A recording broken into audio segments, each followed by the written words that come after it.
দুনিয়াতে পাঠিয়ে মানুষদেরকে কিছু নির্দেশনা প্রদান করেই আল্লাহ পাক ঘোষণা করে দিয়েছেন, যদি তোমরা আমার নির্দেশগুলো পালন করো তাহলে তোমার জন্য পরকালীন জীবনে শান্তির একটি আবাস স্থল আমি তোমাদের জন্য ব্যবস্থা করে রেখে দিয়েছি। সে শান্তির আবাস স্থল, বসবাসের জায়গা, আরাম আয়েশের জায়গা, আনন্দ ফুর্তি করার জায়গার নাম হলো জান্নাত। সেখানে কোনো বাধ্যবাধকতা নাই। দুনিয়াতে আমরা যেমন খুশি তেমন করতে পারি না। শরীয়ত আমাদের জন্য কিছু নিষেধ দিয়েছে, সেই জন্য আমরা ইসলামের হুকুমগুলো পালন করে চলতে হয়। জান্নাত এমন একটি আরামদায়ক জায়গা আল্লাহ পাক আমাদের জন্য প্রস্তুত করে রেখেছেন, যেখানের মধ্যে যত রকমের আনন্দ, যত রকমের সুখ, শান্তি, খুশি, সকল কিছুরই ব্যবস্থা আল্লাহ পাক করেছেন। কোরআন মাজিদ আল্লাহ পাক বলেন, বিসমিল্লাহির রহমানির রহিম, ইন্নাল্লাযীনা আমানু ওয়া আমিলুস সালিহাতি কানাত লাহুম জান্নাতুল ফিরদাউসি নুজুলা খালিদিনা ফিহা লা ইয়াবগুনা আনহা হিওয়ালা। আল্লাহ পাক কোরআন মাজিদে আয়াতে উল্লেখ করেন, ইন্নাল্লাযীনা আমানু ওয়া আমিলুস সালিহাত, নিশ্চয় যারা ঈমান এনেছে এবং নেক আমল করেছে। তাহলে এই কথাটা আল্লাহ পাক সকল মানুষের জন্য বলেন নাই। দুনিয়ার মধ্যে যে সমস্ত মানুষ ঈমান এনেছে আল্লাহর প্রতি এবং নবীজি সাল্লাল্লাহু আলাইহি সাল্লামকে বিশ্বাস করেছে এবং সেই হিসাবে আমল করেছে, দুটা জিনিস একত্রে আল্লাহ পাক বলেছেন যে ইন্নাল্লাযীনা আমানু, যারা ঈমান এনেছে, ও আমিলুস সালিহাত, এবং নেক আমল করেছে। আমলের মধ্যে অনেক আমল রয়েছে, কিন্তু নেক আমল যে পদ্ধতি আল্লাহ রাসূল শিক্ষা দিয়েছেন, আল্লাহ পাক নির্দেশ করেছেন, সেই পদ্ধতিটাই নেক আমল। এছাড়া আমরা যদি নিজেরা মন গড়া, নিজের খুশি মতো, নিজের ইচ্ছা মতো, সুবিধা মতো কিছু আমল করি, সেটা নেক আমল হিসাবে ধর্তব্য হবে না। নিশ্চয় শরীয়ত সম্মত আমলগুলোই নেক আমল। আল্লাহ বলেন, যারা ঈমান এনেছে এবং নেক আমল করেছে, তারা যখন এই দুনিয়া থেকে চলে যাবে, কবর দেশে থাকতে হবে অনন্তকাল। থাকার পরে আল্লাহ পাক সবাইকে একত্রে হাসরের ময়দান কায়েম করে সেখানে উত্তোলন করবেন, বিচার হবে। বিচারের আগে কিছু মানুষকে আল্লাহ পাক বিনা হিসাবে জান্নাতে দিয়ে দেবেন, আর কিছু মানুষকে আল্লাহ পাক বিচারের মুখোমুখি করে দাঁড়ি পাল্লার মধ্যে তাদের নেক আমল, বদ আমল দিয়ে ওজন করে, যাদের বদ হালকা হবে, নেক বেশি হবে, তাদের জন্য বেহেশত। আবার যারা অধিক পরিমাণ আল্লাহ পাককে খুশি করতে পেরেছে, তাদেরকে আল্লাহ পাক দিবেন বিনা হিসাবে বেহেশত। তো দুইটা শ্রেণী আমরা পাইলাম। একটা হলো বিনা হিসাবে জান্নাতি হবে, হিসাব ছাড়া। আল্লাহ পাক খুশি তাদের উপরে, আলাদা করে ফেলবেন, তাদেরকে কিয়ামতের ময়দানে আরশের নিচে ছায়া প্রদান করবেন, ছায়ার মধ্যে রাখবেন। এরা বিনা হিসাবে জান্নাতি।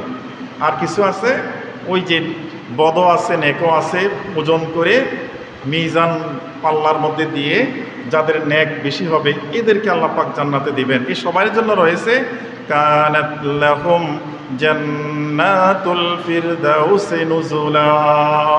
আল্লাহ বলেন, এই মানুষগুলোর জন্য আমি জান্নাতুল ফিরদাউস নামক একটা জান্নাত তাদের জন্য আমি প্রস্তুত করে রেখে দিয়েছি। সুবহানাল্লাহ। তাহলে আল্লাহ পাক আমাদের জন্য যারা নেক আমল করবে ঈমানের সাথে, তাহলে তাদের ঈমানের পুরস্কার এবং নেক আমলের পুরস্কার দুটেই একত্র করে আল্লাহ পাক জান্নাতুল ফিরদাউস দান করবেন। জান্নাতুল ফিরদাউস একটা জান্নাতের নাম। আল্লাহ পাক এমনিভাবে 8টা বেহেশত, 7টা দোজখ প্রস্তুত করে রেখেছেন, এখনও আছে। জান্নাতগুলো আমরা জানি 8টা জান্নাত রয়েছে।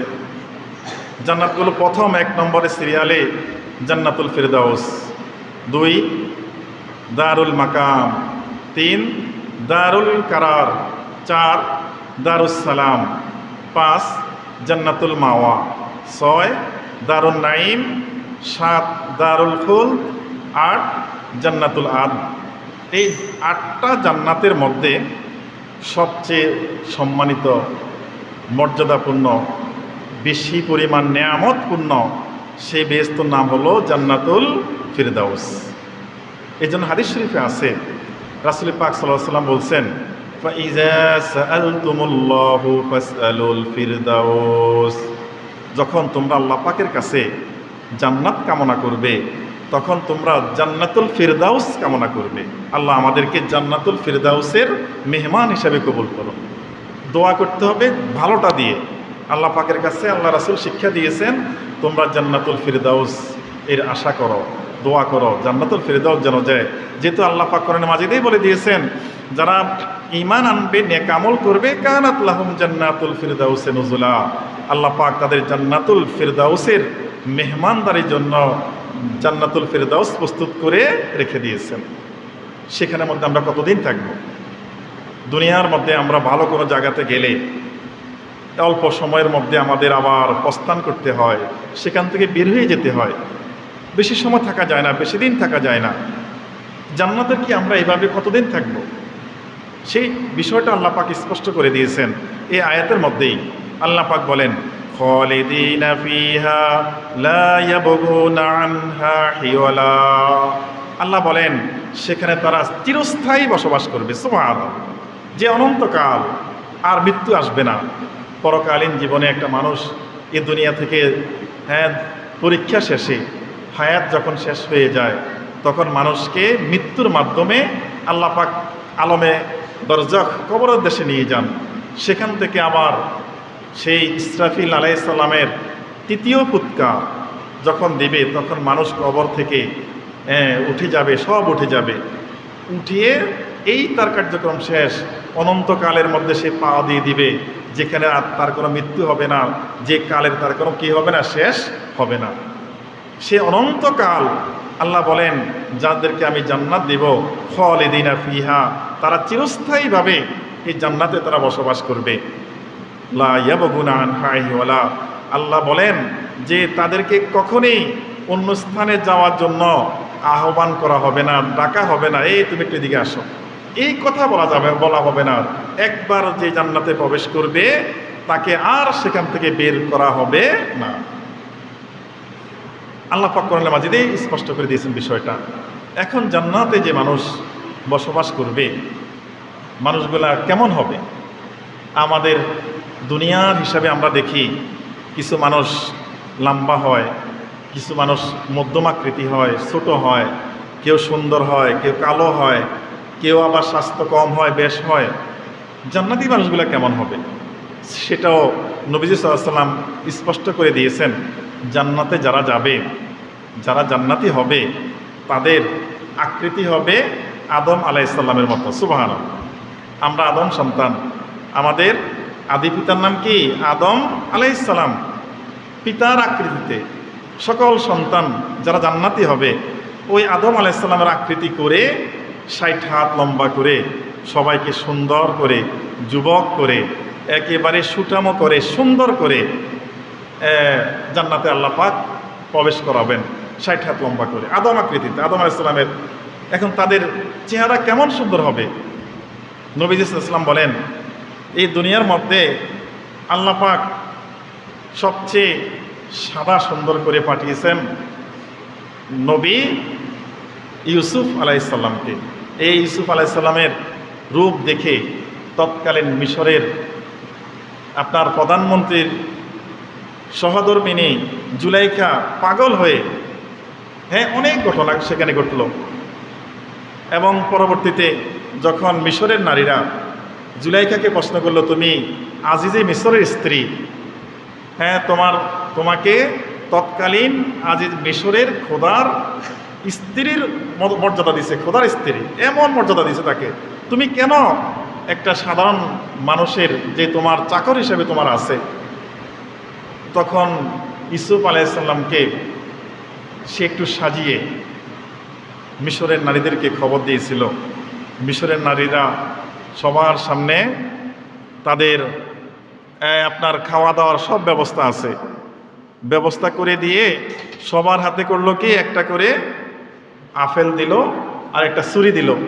বললো যে আমি যখন জুলাইখা বললো আমি যখন তোমাদেরকে বলবো তোমরা এই আপেলটা কাটবে। দেখা গেল যখন অর্ডার দিল ইউসুফ আলাইহিসসালাম রুমের মধ্যে ঢুকছে আর মিশরের নারীদেরকে বলল তোমরা আপেল কাটো। তারা আপেল যে পোষানো শুরু করছে, কাটতে কাটতে হাত কেটে ফেলছে, হাত থেকে রক্ত বের হয়ে গেছে। তারপরও ইউসুফ আলাইহিসসালাম থেকে তারা পলক ফিরাইতে পারে নাই।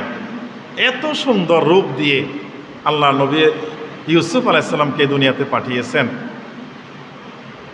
তা এই জন্য বেহেশতবাসীদেরকে, যারা বেহেশত হবে, দুনিয়ার ইউসুফ আলাইহিসসালামের মধ্যে রূপ দিয়ে তাদেরকে আল্লাহ পাক বেহেশত পাঠাবেন। আদম আলাইহিসসালাম মতো লম্বা করে সুঠামো করে ইউসুফ আলাইহিসসালাম রূপ দিয়ে। আর তাদের কণ্ঠটা কেমন হবে? কণ্ঠটা হবে এই দুনিয়ার মধ্যে যত মানুষ আল্লাহ পাক বানিয়েছেন সবচেয়ে বেশি সুন্দর কণ্ঠ দাউদ আলাইহিসসালামের। সুবহানাল্লাহ।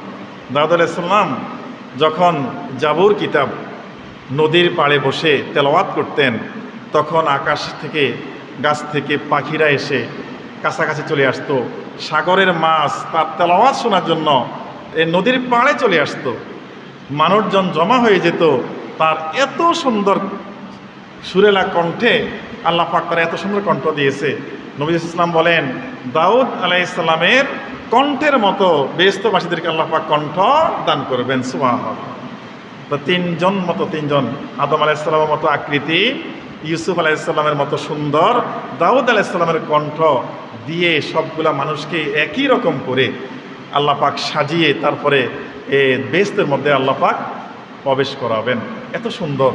এত সুন্দর জান্নাত আল্লাহ পাক তৈরি করে রেখেছেন যে সৌন্দর্যের কোনো শেষ সেখানে নাই। একজন মানুষ যে আমল যার বেশি, তার অনেক বেশি মর্যাদাপূর্ণ জান্নাত সে পাবে, অনেক বেশি প্রশস্তময় পাবে, অনেক বেশি আরামদায়ক পাবে। আর যে একেবারে আল্লাহ পাকের পক্ষ থেকে সবচেয়ে শেষ জান্নাতি হবে, অর্থাৎ তার একেবারে ছোট জান্নাত, সেটার পরিমাণ কেমন? রাসূল পাক সাল্লাল্লাহু আলাইহি ওয়াসাল্লাম বলছেন সেটার পরিমাণ হলো আমাদের এই দুনিয়ার 10 দুনিয়ার সমান। আল্লাহু আকবার। একজন ব্যক্তি যিনি সবচেয়ে নিম্নতম জান্নাতি, তাকে যদি এই দুনিয়া 10 দুনিয়ার সমান হয়, আমাদের প্রশ্ন জাগতে পারে তাহলে এত জান্নাত কোথায় আল্লাহ পাক রেখে দিয়েছেন? এটার উত্তর স্বাভাবিক। আমাদের পৃথিবী থেকে আমরা যে সূর্যের দিকে তাকিয়ে আছি, সূর্যটা আমাদের একটা প্লেটের মতো মনে হয় দুনিয়া থেকে। সূর্যটা দুনিয়া থেকে মনে হয় একটা প্লেটের মতো। আকাশের অনেক নিচে সূর্য অবস্থান করছে, আকাশে নয়। এই সূর্যটা পৃথিবী থেকে কত বড়? 1-2 গুণ নয়, 13 লক্ষ পৃথিবী একসাথ করলে যতটুকু হয় এতটুকু হলো একটা সূর্য। তাহলে 13 লক্ষ পৃথিবীর সমান একটা সূর্য। সেই সূর্যটা হলো আমাদের থেকে দেখা যায় একটা প্লেটের সমান। বাস্তবতা হলো এর চেয়ে সূর্যের মতো অনেক লক্ষ সূর্য, এরকম গ্যালাক্সি, এরকম গ্রহ নক্ষত্র আল্লাহ পাকে দুনিয়ার মধ্যে রেখে দিয়েছেন প্রথম আসমানের নিচে। তার চেয়ে যত পরিমাণ দুনিয়া থেকে আসমানের দূরত্ব, দ্বিতীয় আসমান তার চেয়ে বেশি, তৃতীয় আসমান তার চেয়ে বেশি, চতুর্থ তার চেয়ে বেশি, এভাবে গোল হয়ে আছে। অর্থাৎ জাগার কোনো শেষ আল্লাহ পাকের দুনিয়ার, আল্লাহ পাকের এলেমে জাগার কোনো কমতি নাই, শেষ নাই। সুতরাং জাগার কোনো শেষ নাই। এটা যদি আমরা কেউ হয়তো বিজ্ঞানসম্মত, যদি বিজ্ঞানের কিছু জ্ঞান না থাকে, তখন আমরা এই কথা বলতে পারি যে এত জান্নাত কোথায়। বাস্তবতা আল্লাহর কোনো অনন্ত অসীম, আল্লাহ পাকের অনন্তময় সেই পরিধি, সেই পরিধির কোনো কি নাই, শেষ নাই। সম্মানিত হাজিরিন, রাসূল পাক সাল্লাল্লাহু আলাইহি সাল্লাম বেহেশতবাসী কেমন হবে এটা হাদিস দিয়ে প্রমাণিত। যেমন ওয়ান নবী হুরায়রা রাদিয়াল্লাহু তাআলা আনহু قال قال رسول الله صلى الله عليه وسلم আহলুল জান্নাতে জুরদুন মুরদুন কাহলা লা ইয়াতনি শাবাবুহুম ওয়ালা ইয়াবলা সিয়াবুহুম। তিরমিজি শরীফ থেকে হাদিস। রাসূল পাক সাল্লাল্লাহু আলাইহি ওয়াসাল্লামের জলিল কদর সাহাবী হযরত আবু হুরায়রা রাদিয়াল্লাহু তাআলা আনহু থেকে হাদিস তিনি বলেন, রাসূল পাক সাল্লাল্লাহু আলাইহি ওয়াসাল্লাম ইরশাদ করেছেন, আহলুল জান্নাহ, যারা জান্নাতের অধিবাসী হবে তারা কেমন হবে? আল্লাহ রাসূল বলেন যে জুরুদুন মুরুদুন কাহলা, তিনটে শব্দ উচ্চারণ করছে, তাদের শরীরের মধ্যে কোনো ক্যাশ থাকবে না। অর্থাৎ এত বেশি সুন্দর আল্লাহ পাক বানাবেন, এর মধ্যে আর কোনো পশম দিয়ে অসৌন্দর্য করবেন না। তারপরে মুরদুন কাহলা, এবং তাদের দাঁড়িবিহীন হবে, নৌজওয়ানের মতো আল্লাহ পাক করবেন মানুষগুলাকে। তারপর লা ইয়াফনি শাবাবা, তাদের আপনার যৌবনত্ব আল্লাহ পাক কখনোই কমাবেন না, বিলুপ্ত করবেন না। এত সুন্দর করে অলা ইয়াবলা সিয়াবাহ, তাদের পোশাক আশাক কখনই কি হবে না, অপরিচ্ছন্ন হবে না। বেহেশতবাসীদের সম্মান সুনাম আল্লাহ রাসূল বলছেন, এটা কাদের জন্য? যারা নেক আমল করবে ঈমান সাথে, তাদের জন্য জান্নাত। আর ঈমানের সাথে নেক আমল করতে হলে আপনি দুনিয়াতে সুন্দর পোশাক পরতে পারবেন না, ভালো খানা খাইতে পারবেন না, আনন্দ করতে পারবেন না। এটা অর্থ এটা নয় আপনি সকল কিছু থেকে বঞ্চিত না। আপনি যদি দুনিয়ার এই লোভের মধ্যে না পড়ে, অবৈধ আয় ইনকামের মধ্যে না গিয়ে, অন্যায় পথে না গিয়ে যদি কোনো রকম দুনিয়াটাতে ইবাদত করতে পারেন ঈমানের সাথে, ইন্নাল্লাযিনা আমানু ওয়া আমিলুস সলিহাত, ঈমান এবং আমল, নেক আমল দুটা যদি করে যেতে পারেন, আপনি দুনিয়াতে ভালো পোশাক পরতে পারেন নাই, সেখানে আপনাকে পোশাক দেওয়া হবে জান্নাতে। কেমন পোশাক? যেটা আমরা দুনিয়াতে চিন্তা করতে পারি না। আপনার স্বর্ণের সুতা, স্বর্ণ দিয়ে সুতা করে, সে সুতা দিয়ে কাপড় করে জান্নাতীদেরকে দিবে, রেশমের মতো পাতলা কাপড় দিবে এদের পোশাক। আর এরপরে তো যা মন চায় তাই তাদেরকে ব্যবহার করতে দেওয়া হবে। খাওয়া দাওয়ার ব্যাপারে দেখা যায় হালাল ইনকাম করতে গিয়ে আপনার ভালো খানা চোখের সামনে খাইতে পারে না, হালাল ইনকাম করতে গিয়ে তার আয় ইনকাম কম, সেজন্যে অথবা যে কোনো কারণে, যেমন রাসূল পাক সাল্লাল্লাহু আলাইহি ওয়াসাল্লাম যখন গরিবানা হালতে ছিলেন, সম্পদের অভাব ছিল, রাসূল পাক সাল্লাল্লাহু আলাইহি ওয়াসাল্লাম পেটে পাথর পর্যন্ত বেঁধেছেন ক্ষুধার যন্ত্রণায়। তখন জিবরিল আলাইহিস সালাম এসে আল্লাহ রাসূলকে বলল, ইয়া রাসূলুল্লাহ সাল্লাল্লাহু আলাইহি ওয়াসাল্লাম, আল্লাহ পাক আমাকে পাঠিয়েছেন কেন? যদি আপনি বলেন তাহলে এই উহুদ পাহাড়কে আপনার জন্য স্বর্ণ করে এটার মালিক আপনাকে বানিয়ে দেওয়া হবে। আপনি দুনিয়াতে যত আরাম আয়েশ চান আপনি করতে পারবেন। রাসূল পাক সাল্লাল্লাহু আলাইহি ওয়াসাল্লাম জবাব দিয়ে দিলেন যে না, আমি দুনিয়াতে সম্পদশালী হতে চাই না, আমি গরিবানা হালতে থাকতে চাই। গ্রহণ করেন না আল্লাহ রাসূল, অথচ প্রস্তাব দেওয়া হয়েছে আল্লাহ পাকের পক্ষ থেকেই যে উহুদ পাহাড়টাকে শূন্য বানিয়ে দিবে। কি পরিমাণ সম্পদ! আজীবন মুসলমানরা এটা থেকে খেলে শেষ করতে পারবে না, এত বিশাল উহুদ পাহাড়। যারা সৌদি আরব গেছেন তারা দেখছেন। আল্লাহ রাসূল গ্রহণ করেন নাই কেন? দুনিয়ার মধ্যে যাদের সম্পদ যত কম, তাদের পরকালে হিসাব তত কম। কারণ এই দুনিয়াতে আপনি কি পরিমাণ সম্পদ আয় করেছেন, কিভাবে আয় করেছেন, এই দুনিয়াতে সম্পদ যা আয় করেছেন, কিভাবে ব্যয় করেছেন, কোথায় ব্যয় করেছেন, এই হিসাবটা আল্লাহ পাক নেবেন। নামাজের হিসাব নেবেন, যৌবনকালের হিসাব নেবেন, সম্পদের আয়ের হিসাব নেবেন, সম্পদ ব্যয়ের হিসাব নেবেন। তাহলে এই সম্পদ আয় যদি অন্যায়ভাবে হয় তাহলে এটা দায়ভার নিজের কাছে চলে আসবে।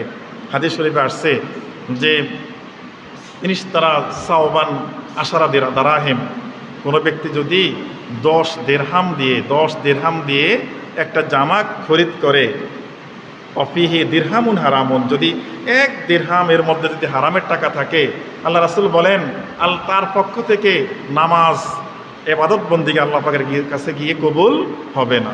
নামাজ সুন্দর, পরিষ্কার কাপড়, জায়গা ভালো, তার পড়া সুন্দর, খুব সুন্দরভাবে নামাজ পড়ছে, কিন্তু যে কাপড়টা পরিধান করছে সেখানে যদি সামান্য পরিমাণ হারামের টাকাও থাকে, যে খানাটা সে খেয়েছে হালাল খানা খাইতে পারে নাই, সব ঠিক আছে, ইবাদত আল্লাহ পাকের কাছে গিয়ে কবুল হবে না। এই জন্য আল্লাহ পাক বলছে যে জান্নাত তাদের জন্য আমি রেখেছি যারা ঈমান এনেছে ও আমিলুস সলিহাত, নেক আমল করেছে, বদ আমল না, নেক আমল যারা করেছে, ঈমান মজবুতি রেখেছে, আল্লাহ পাক তাদের জন্য বলছে জান্নাতুল ফিরদাউসে নজুলা, আমি তাদেরকে জান্নাতুল ফিরদাউসের মেহমান বানাবো। সুবহানাল্লাহ।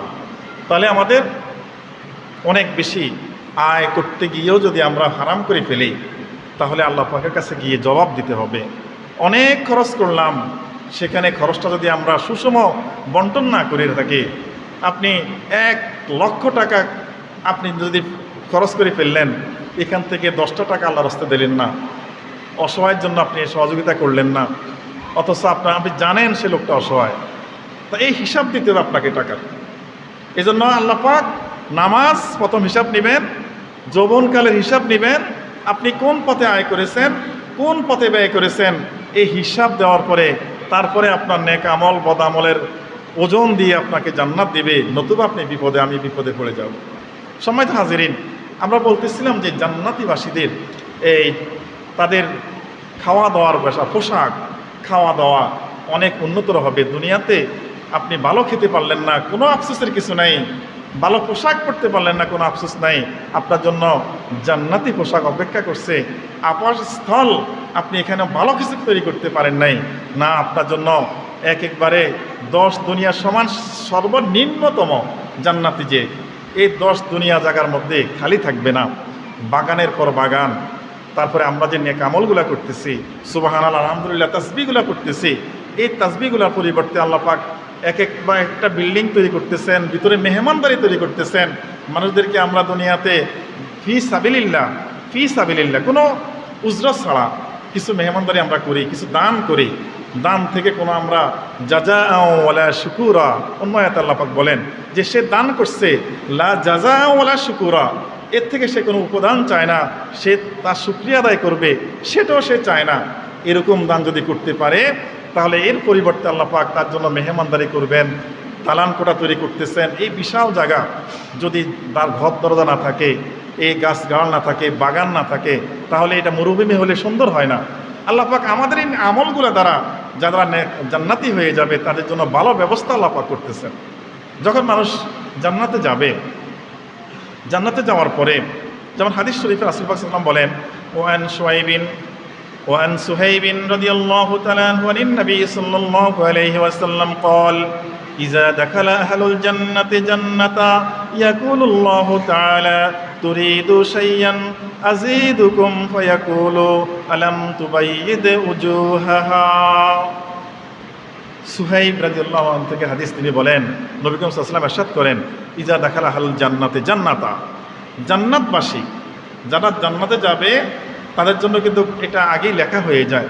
এজন্য হাদিস শরীফে আসছে জান্নাতবাসীরা যখন দাখালাল জান্নাহ, যখন সেই জান্নাতে প্রবেশ করলে তার জন্য তো সব দিয়ে দিবে আল্লাহ পাক, তার যা বরাদ্দ করা আছে।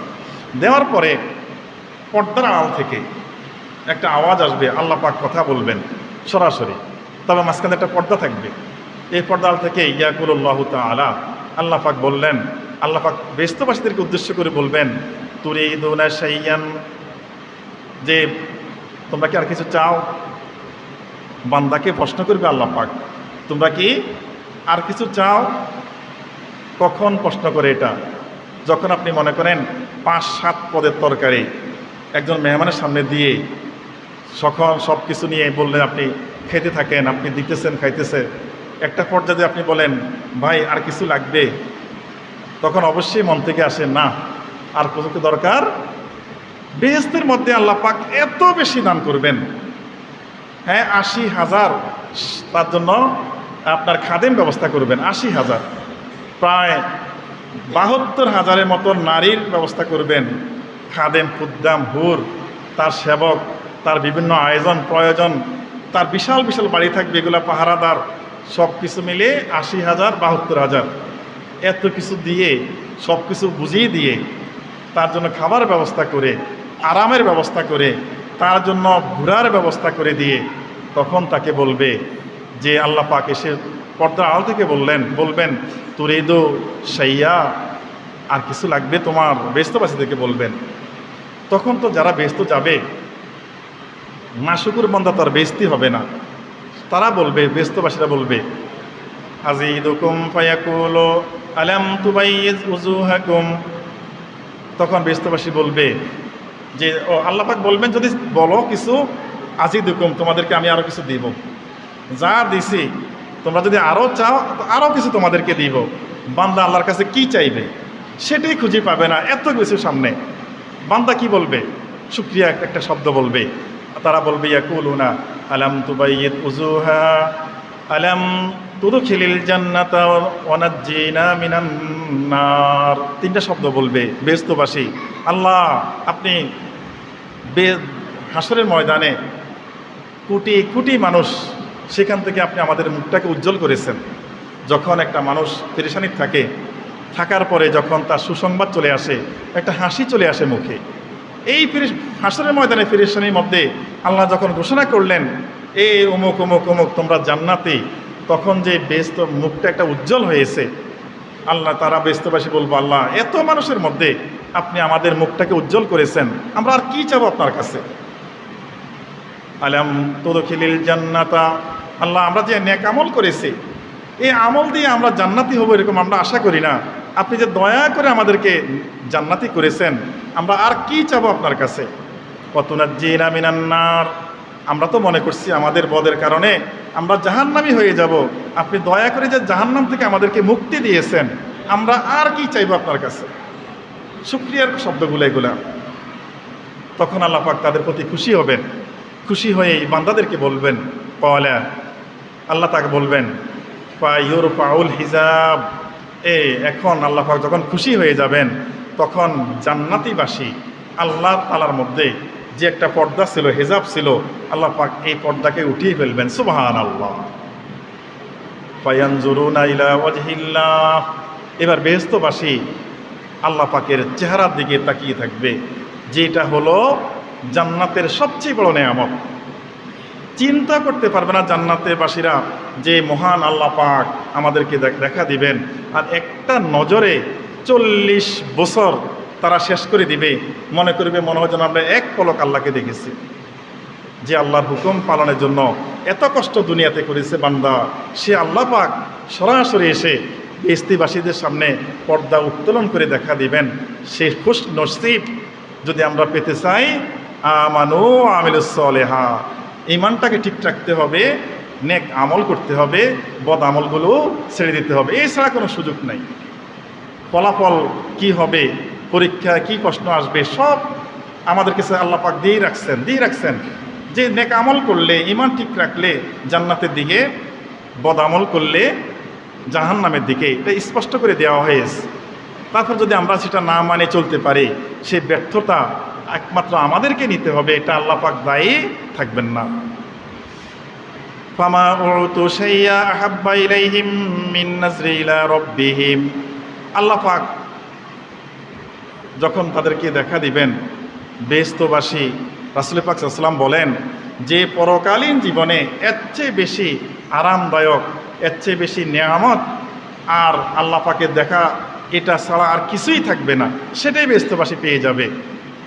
সুম্মা তারা লিল্লাযীনা আহসানুল হুসনা ওয়া জিয়াদাতুন, কোরআন পাকের একখানা আয়াত রাসূল পাক তেলাওয়াত করলেন, সুম্মা তাল্লাকি লিল্লাযীনা আহসানুল হুসনা ওয়া জিয়াদাতুন। আল্লাহ রাসূল পাক সাল্লাল্লাহু আলাইহি ওয়াসাল্লাম বলেন যারা উত্তম নেক আমল করেছে তাদের প্রতিদান আল্লাহ পাক উত্তমে দিয়ে থাকেন। ভালো আমল করেছে কষ্ট করে, ভালো আমলে দিয়ে থাকবেন। শেষ রাত, আরামের ঘুম কত সুন্দর। অনেক বান্দারা আছে যে তারা এই আরামের ঘুম থেকে উঠে তাহাজ্জুদের নামাজে দাঁড়িয়ে যায়, সে এত আরাম দুনিয়াতে নষ্ট করেছে, আল্লাহ পাক কি তাদেরকে খালি রাখবেন? আরামের ব্যবস্থা আল্লাহ পাক করে রাখছেন। অজিয়াদাতুম, এবং শুধু তাই নয়, এই বেহেশত আরাম আয়েশ সব কিছু দেওয়ার পরে আল্লাহ পাক বলছেন অজিয়াদাতুন, আরও কিছু তাদেরকে অতিরিক্ত দেওয়া হবে, সেটা হলো আল্লাহ পাকের দিদার।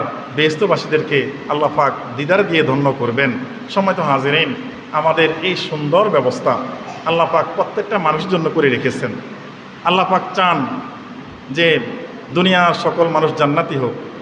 রাসূল পাক সাল্লাল্লাহু আলাইহি ওয়াসাল্লামের এত মেহনত, একটি উদ্দেশ্য, মানুষগুলো আল্লাহওয়ালা হয়ে, আল্লাহমুখী হয়ে, আমল করে সবাই জান্নাতি হোক। এই জান্নাতি হওয়ার জন্য আল্লাহর এত নির্দেশ কোরআনে পাক আল্লাহ পাক নাজিল করেছেন। আল্লাহ রাসূলের এতগুলো হাদিস আমাদের সামনে, আল্লাহ রাসূল সাল্লামের এত কষ্ট, সবগুলোর একটাই উদ্দেশ্য, আমরা যেন জান্নাতি হতে পারি। আর এই জান্নাতি হওয়ার জন্য আমাদের যে পথগুলো, মত আল্লাহ রাসূল দিয়েছেন, আমরা যদি এই পথ এবং মত অনুসরণ করে চলতে পারি, তাহলে আমরা এই নিয়ামতের অধিকারী হব। আল্লাহ পাক আমাদেরকে একজন জান্নাতি মানুষের যতগুলো গুণাগুণ দরকার, দুনিয়াতে যেন আমরা সেগুলা গ্রহণ করে চলতে পারি। আল্লাহ পাক তৌফিক দান করুক। সবাই বলুন আমিন। ওয়া আখির দাওয়ানা আনিল হামদুলিল্লাহি রাব্বিল আলামিন।